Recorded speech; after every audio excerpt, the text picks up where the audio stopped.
ẹ káalẹ́ ẹ káàtòrọ̀ Ìdòwú Ògúnbàjò lórúkọ tèmi. Wọ̀nyí ni àwọn ìròyìn tí a mú wá fún yín ní èdè Yorùbá lẹ́kùnrẹ́rẹ́. Ṣíṣe àyẹ́sí àti àjọyọ̀ àwọn aláwòkọ́ṣe dáadáa ní àwùjọ ẹni jẹ́ ohun tí ó ṣe kókó tó sì ṣe pàtàkì tó jẹ́ dandan gbọ̀n lẹ́yìn tó sì jẹ́ nǹkan kan pàtàkì tí a ní láti gbára wa níyànjú láti kó ìran tó dára tí ó sì fẹsẹ̀ múlẹ̀. Ọ̀jọ̀gbọ́n Daud Naibi ló sọ ọ̀rọ̀ yìí di mímọ̀ nígbà tí ó ń ṣe àgbékalẹ̀ pàtàkì níbi àpéjọ ayẹyẹ ọ̀hún fún ti ìwé tí wọ́n gbé kalẹ̀ lórúkọ ọ̀jọ̀gbọ́n Musa Abdul. Akọ̀ròyìn wa Títílayọ̀ Ọ̀kẹ́ náà wà níbi ayẹyẹ ọ̀hún lẹ́yìn tí ó wáyé ní gbọ̀ngàn Tatfon ti ilé ẹ̀kọ́ gíga Táyéṣọ́láàrin University of Education Ìjàgùn tó sì jábọ̀ bí ó ṣe ṣẹlẹ̀ lọ́hùn-ún. Àwọn olùgbé ìlú Èkó ti rawọ́ ẹ̀bẹ̀ tí wọ́n sì ké sí àwọn ẹni tí ọ̀rọ̀ kàn ní ẹ̀ka epo láti wá ojútùú tí ó tọ́ sí àìní epo tí à ń kojú lọ́wọ́lọ́wọ́ tí nílẹ̀ Nàìjíríà. Akọ̀ròyìn wa Joel Pópóọlá náà pẹ̀lú àwọn tí wọ́n jọ wà nílé epo kọ̀ọ̀kan léyìí tí ó sì padà jábọ̀ ìròyìn bí ṣíṣe kú bí ọ̀bẹ ṣe bẹ́ ní àwọn ilé epo èyí tí ó ti lọ jábọ̀ ìròyìn. Ilé ìgbìmọ̀ aṣòfin tuntun ìpàdé wọn tí wọ́n sì tún jókòó ìpàdé lẹ́yìn bíi ọ̀sẹ̀ mẹ́fà ìsinmi ní ilé ìgbìmọ̀ tí wọ́n tún ṣe. Àwọn aṣòfin ilé ìgbìmọ̀ aṣòfin ìkẹwàá jókòó sí ilé ìgbìmọ̀ aṣòfin tí wọ́n tún ṣe fún ìgbà àkọ́kọ́ láti ìgbà tí wọ́n ti ṣe ìfilọ́lẹ̀ wọn lọ́jọ́ 13 oṣù kẹfà ọdún 2023. Ilé ìgbìmọ̀ náà ni ó ti wà lẹ́nu títúnṣe láti oṣù kẹjọ ọdún 2022. Ìpàdé yìí tí ó wáyé tẹ́lẹ̀tẹ́lẹ̀ kí wọ́n tó ṣe ìpàdé yìí wáyé ní ilé ìgbìmọ̀ ìyẹ̀wò kan fún ìpàdé onígbà díẹ̀ lẹ́yìn tó jẹ́ ohun tí wọ́n ti padà ṣe ìṣípòpadà ìyàrá náà fún ìdí kan àbí òmíràn. Ilé ìgbìmọ̀ aṣòfin ti bẹ̀rẹ̀ ìpàdé lẹ́yìn ìsinmi ológójì ọjọ́ èyí tí wọ́n lọ fún ti ọjọ́ àjíǹde àti ti ọdún ìtúnu ààwẹ̀.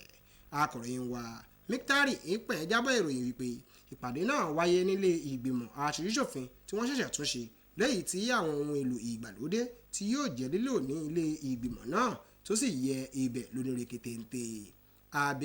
Abẹnugan ilé ìgbìmọ̀ aṣojú-ṣòfin Tajudeen Abbas nínú ọ̀rọ̀ ìṣíde rẹ̀ fún ìbẹ̀rẹ̀ ìpàdé ọ̀hún ló ti ní ilé ìgbìmọ̀ náà sì dúró lórí ìpèsè ààbò ẹ̀mí àwọn ènìyàn dúkìá aráàlú ìyẹn nípa ṣíṣe àtìlẹ́yìn fún àwọn àjọ aláàbò. Nígbà tí ó ń bu ẹnu àtẹ́lu ọ̀pọ̀lọpọ̀ ìkọlù àwọn apaniláyà ọ̀dàlúrú ọ̀daràn tí wọ́n ń gbégi dínà àti ìkọlù sí àwọn ilé ẹ̀kọ́ ní ọdún yìí, ilé ìgbìmọ̀ náà wá ṣètò ìdásílẹ̀ owó kan pàtó fún ààbò ilé ìwé. Abẹnugan Abbas wá rọ àwọn aṣojú-ṣòfin láti tún ya ara wọn sí ní mímọ́ fún ṣíṣe iṣẹ́ òfin fún àlàáfíà ọmọ orílẹ̀-èdè Nàìjíríà. Ó wá tẹnumọ́ wípé bí àwọn ṣe wà lórí òkè téńté báyìí tí àwọn èèyàn yàn wọ́n sípò ó ti bi dandan gbọ̀n kí àwọn èèyàn náà ó máa retí èsì láti ọ̀dọ̀ wọn.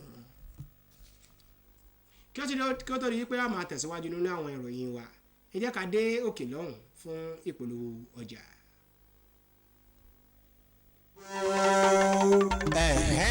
Ẹ̀yin onílé iṣẹ́ ńláńlá àti kéréje ẹ̀yin ìyálọ́jà àti bàbálọ́jà àsìkò ti tó láti mú ìmúgbòrò bá ọrọ̀ ajé yín.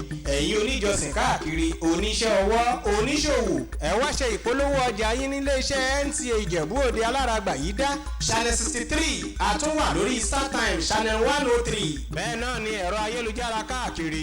Ẹ̀yin fẹ́ ṣayẹyẹ ẹ máa bọ̀ ní àyíká wa ní NTA Ìjẹ̀bú Òde ní onírúurú ayẹyẹ bíi ìwúyè ọjọ́ ìbí ìgbéyàwó òkú àgbà àti bẹ́ẹ̀ bẹ́ẹ̀ lọ.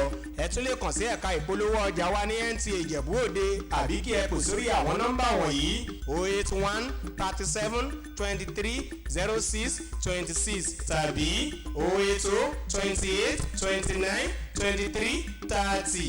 NTA Ìjẹ̀bú Òde alárágbà yìí dání wá. Ẹ káàbọ̀ padà.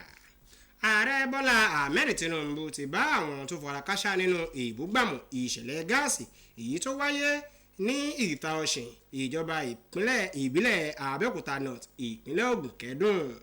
ìbúgbàmù láti inú ọkọ̀ akẹ́rù gáàsì kan ló ṣọṣẹ́ tó sì fa ìdààmúdàbò sí agbègbè náà lẹ́yìn tó sì yọrí sí àdánù ẹ̀mí àti ohun ìní àwọn ènìyàn.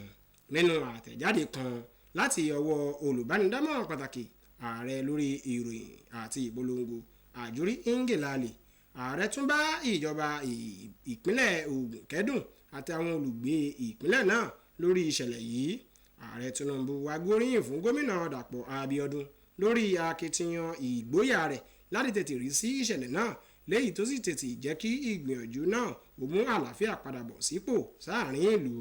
ààrẹ wá fi dá àwọn ènìyàn ìpínlẹ̀ ògùn lójú pàápàá jùlọ àwọn tí ìṣẹ̀lẹ̀ ìbànújẹ́ náà ṣẹlẹ̀ sí àtìlẹ́yìn tó nípọn tí òun yóò ṣe fún wọn nínú àsìkò ìbànújẹ́ tí wọ́n ń jẹ ìrora yìí. níbí ni a ti máa mẹ́nu dúró fún ti ìròyìn wa fún talẹ́ tòní. ẹ má gbàgbé àti tẹ̀lé wa ní ojú òpó wa Facebook NTA Ìjẹ̀bú Òde àti lórí YouTube. Ìdòwú Ògúnbàjò lórúkọ tèmi. ó dàárọ̀.